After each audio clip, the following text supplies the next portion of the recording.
Hey, what's up, everybody?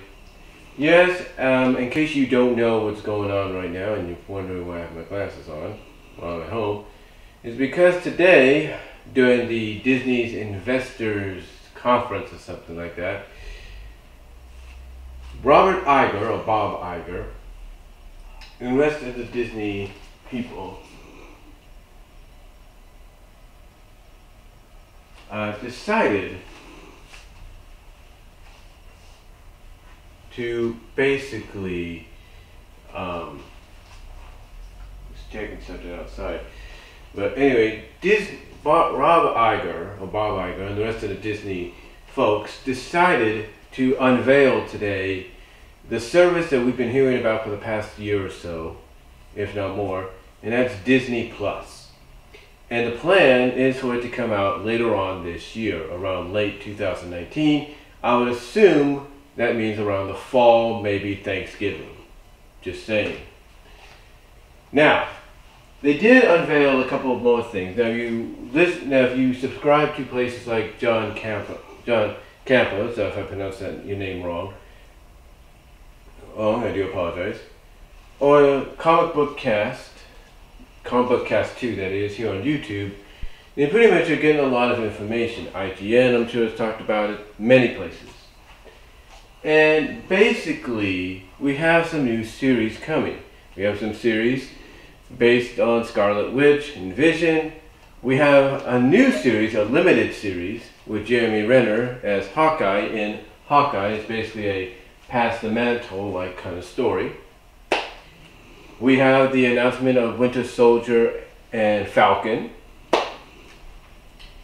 And of course, we have some original movies that will be released as well. A live-action remake, A Lady and the Tramp, among others. Now, what's interesting about this, is there are a few other things coming as well. Now, what I printed out here is from The Verge. Now, The Verge doesn't mention this, but comicbook.com does. And that is, along with some of these new series that I just mentioned, we'll also be getting something that we have not gotten ever when it comes to a Marvel animated series. And that is What If. Now, in case you guys don't know what What If is, What If was a comic book series that's, I think, still going today. Still going on today, I think, in some capacity. But What If was a Marvel comic series and publication that took certain stories and turned them inside out. Basically, they went in directions that were only imaginable. Like, they basically asked the question, and this is the reason for the title, what if this happened instead of this? One of the comic books that I used to have when I was a kid was a What If comic, and it was What If Jean Grey / Phoenix married and fell in love with Wolverine.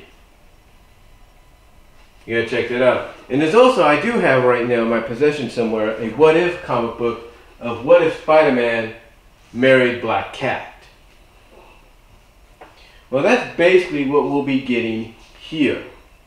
We will be getting a What If animated series that does the same thing. It's going to take stories that we know of, and it's going to turn them upside down. The first one that's in line to be released when it gets ready to be made, if not already in production, is basically telling the origin of Captain America, but instead of Steve Rogers getting the super soldier serum, it's going to be Peggy Craig. That's right. Peggy Craig, Steve Rogers' love interest back then, she will be getting the secret formula or the secret serum put into her instead of Steve Rogers. He'll still contribute, but he'll be contributing by wearing some kind of armor created by Tony Stark's dad. So it kind of gives you an idea that certain origin stories are going to be turned upside down. And stuff. Now, along with that, they did give us an idea. Now this I printed in black and white or grayscale because the coloring on my printer is low right now, and basically it wouldn't look so good. But they basically give you an idea, and you can look this up online. It gives you an idea of what some of it will look like what the menus will look like and everything. I think they even give a better idea. Yeah, like here's a better picture right here of basically what the menus will look like. Look very similar. They look very similar in a sense to Netflix. Now, with that said though, like I said, with that said, I'm just looking at something right now. Okay, just checking something. But like I said, with that said, Ed, what else are we getting? Well, that's what I'm going to look at right here. I'm going to mention this, and there's probably more information that's going to be coming as well. But here's what The Verge says. This was reported at 7 o'clock Eastern, which was about 4 o'clock, just a little bit ago. So, 4 o'clock Pacific, that is. So, here's what The Verge is reporting because of Disney Plus. Here's what they said. This was reported by Julia Alexander. And here's what she has to say, and I quote. Disney finally showed off its long-awaited streaming service, Disney Plus, on Thursday, which is today. Disney's Kevin Mayer, head of the company's direct-to-consumer unit, gave investors their first look at the Disney Plus app and the interface. Similar to Netflix, Disney Plus users are greeted by rows of recommended content, new TV series, or movies added to the platform and generals. Unlike Netflix, there are 5 hubs that sit at the top of the page, which will bring users to the designated areas for Disney's various franchises. Disney Pixar, Marvel, Star Wars, and National Geographic. And that's basically what they're showing off here. Like, let's say when you go to Netflix, you know, they got that big old row of stuff, right? Well, this is basically, even when you go on the menu, this is basically what they're saying.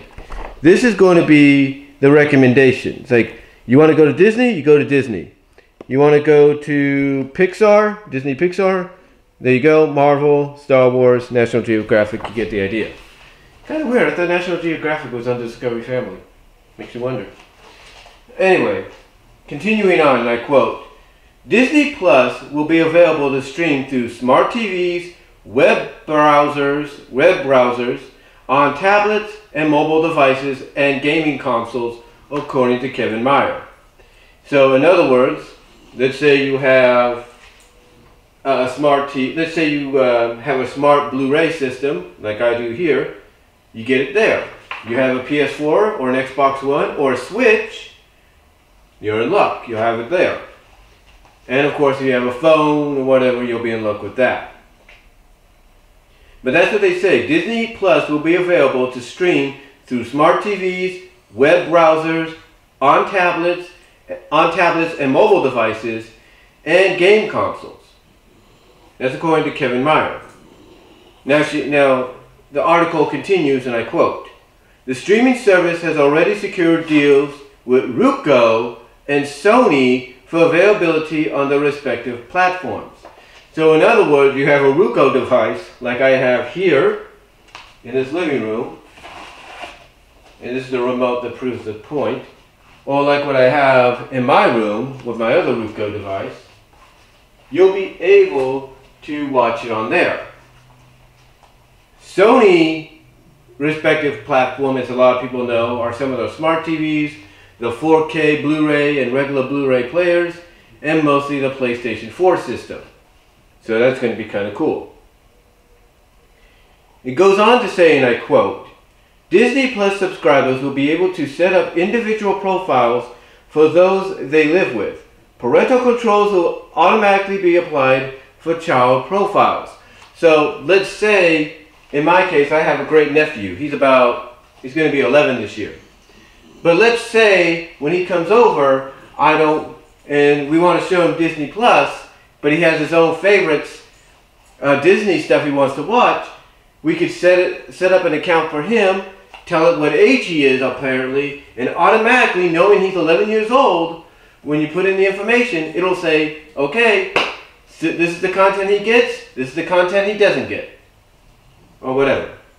But continuing on, and I quote, Disney Plus subscribers, rereading this, Disney Plus subscribers will be able to set up individual profiles for those they live with. Parental controls will automatically be applied for child profiles. All Disney Plus content will be available for offline download, and the company is promising 4K HDR presentation where acceptable on TVs. So if you have a 4K TV, you will be able to get it. If they live up to this promise, you'll be able to get 4K content. And them also mentioning that all Disney content will be available for offline download is good. Because let's say, even if you have 4 or 5G service on your phone, but you end up in the mountain areas where you lose connection for, I don't know, 20, 30 miles, and you want to be entertained, or at least people, like let's say your kids want to be entertained, that's one way of doing it.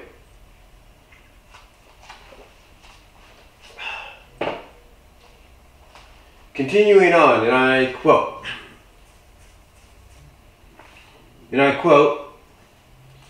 the rest of the article here. It says, here's an example showing what a Pacific Hub looks like using the Disney Hub. And this is what they show. This is the hub right here, like I showed you earlier. This is the hub they're talking about. It's pretty cool. Very similar to Netflix. Continuing on with the article, and I quote, Kevin Meyer, also announced a couple of new projects coming to Disney Plus, including confirming that Marvel was working on a series based around Avengers characters. Let me repeat that. It says, and I quote, Meyer has also announced a couple of new projects coming to Disney Plus, including confirming that Marvel was working on a series based around Avenger characters Falcon and Winter Soldier. Falcon and Winter Soldier joins a number of series currently in development, including 2 confirmed live-action projects from Marvel Studios focusing on Loki and Hawkeye. Continuing on, a Monsters, Inc. show, a High School Musical show, and a Star Wars series focusing on a bounty hunter called The Mandolin, or whatever it's called. Basically, where was it? Let me see if I can find it again. Basically this. That's the show. But yeah, basically according to this, we got a Falcon and a Winter Soldier series coming, both reprising, both characters being reprised by the actors from the movies. You got a Loki and a Hawkeye series coming. We got a Monsters, Inc. show, which I think called Monsters in the Job or something. I gotta look it up again. A High School Musical show, which might be good. And a Star Wars series focusing on a bounty hunter called The Mandolin. Now, continuing on, and I quote, Disney will also end its Vault program in time for Disney Plus, according to a previous investor call. The Vault program essentially made it impossible to buy a movie until it was released for a limited time. Now, all movies will be available to stream exclusively on Disney Plus, according to Robert Iger, or Bob Iger. Now, in case you guys don't know what the Vault is, just in case, you might recall that sometimes in a movie, like let's say Little Mermaid, which recently got re-released on Blu-ray and DVD, and for the first time on 4K. This is the Diamond Edition, though, not the Signature Edition. Basically, you remember how they always advertise in commercials saying, pick up the copy for a limited time before it goes back into the vault? That's exactly what they're talking about. That Vault program is what they're talking about, because what they're saying here, folks, is you won't have to work, is that the days of those kind of advertisements and hyped up commercials and stuff are coming to an end. You don't have to worry about that anymore. You'll be able to watch what you want when you want, because according to the reports, all these movies are going to be available on day one. You want to watch You want to watch Cinderella? You can watch Cinderella. You want to watch Bambi? You can watch Bambi. You want to watch the original Lion King in time to maybe buy the new one on Blu-ray in 4K when it comes out, you can do that. But that's what they're talking about. The Vault program is done when this service begins.